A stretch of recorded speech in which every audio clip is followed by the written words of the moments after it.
আমি আজ অনেক খুশি হঠাৎ করে আমার কিছু প্রিয় মানুষ আসবে বলে জানিয়েছে। এই তো দেখুন সব রকমের বাজার করা হয়েছে। এখন আমি এই বাজারগুলো কোটাকাটি করে রেডি করে নিব। একা হাতে কাজ করলে আগে থেকে আমাকে এইগুলো রেডি করতে হবে। হুট করে যেহেতু ফোন করে জানিয়েছে আসার কথা, এখন আমি সবকিছু গুছিয়ে নিচ্ছি। এই তো দেখুন এখানে নিয়েছি সব রকমের বাজার। আর যা কিছু বাকি আছে সেগুলো আমি এগুলো রেডি করে পরের বার নিয়ে আসবো। আমার প্রিয় মানুষগুলো নাকি ছোট নদীর মাছ পছন্দ করে। তার জন্য আমি কিছু নদীর ছোট মাছও নিয়েছি। দেশের বাহিরে যারা থাকে তাদের কিন্তু এই মাছগুলো টাটকা পিওর খাবারগুলো খুব কমই পাওয়া যায়। আর দেশের মাটির দেশের খাবার সেগুলো তো একটু অন্যরকম। ছোট মাছের সাথে এখানে নিয়েছিলাম বড় মাছও। এটাও একদম টাটকা পিওর ছিল। বরফ দেওয়া মাছটা একদমই ভালো লাগে না। তাই আমি বরফ ছাড়া যে মাছটা সেটাই নিয়েছি। এখানে নিয়েছি কিছু মুরগি। আর আগে থেকে মুরগি, মাছ সব বাজার একসাথে কোটাকাটি করে আমি গুছিয়ে নিচ্ছি।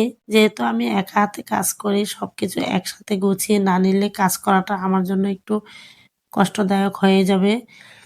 সবগুলো বাজার একে গুছিয়ে নিচ্ছি। মুরগি কেটে তারপর আমি মাছগুলো কেটে নিচ্ছি। আর ছোট মাছগুলি কাটতে অনেক সময় লেগেছে। তারপরও কেন জানি আমার কাছে অনেক ভালো লাগছে।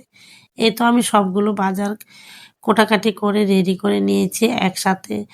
রান্নাবান্না করার জন্য তো অনেক কিছুই দরকার হয়। এদিকে তো আমার মসলা শেষ হয়ে গেছে, আমার একদমই মনে ছিল না। এখানে আমি নিয়েছি অনেকগুলা রসুন আর আদা। আদা আগে থেকে আমার ফ্রিজে কাটা একদম কুচি করে রাখা ছিল। এরপরে আমি কিছু জিরা নিয়েছি। এগুলো আমি মচমচা করে ভেজে তেলে নিব ফাঁকি করার জন্য। আমার কাছে আদা রসুনটা ব্লেন্ডার করার পর আর জিরাটা যদি ফাঁকি থাকে তাহলে রান্না করতে একদম সহজ হয়ে যায়। আস্তে চুলার আঁচ কমিয়ে ধীরে লাল করে জিরাগুলোকে ভেজে নিচ্ছি। আর এই জিরাগুলো একদম মচমচা হয়ে গেলে আমি পাটায় পিষে বেটে নিব। এই তো জিরাগুলো আমার ভাজা হয়ে গেছে। এখন আমি এই জিরাগুলো ঠান্ডা করে মচমচা হয়ে গেলে পাটায় পিষে গুঁড়া করে নিব। জিরাগুলোকে পাটায় ঠান্ডা করে ফাঁকি করে নিচ্ছি।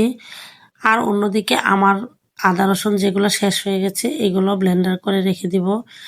রান্না করার জন্য এই মসলাগুলো যদি আগে থেকে করা থাকে তাহলে রান্না করাটাও একদম সহজ হয়। মসলা-টসলা সবকিছু রেডি করে আমি গিয়েছিলাম মার্কেটে একটু কেনাকাটা করার জন্য।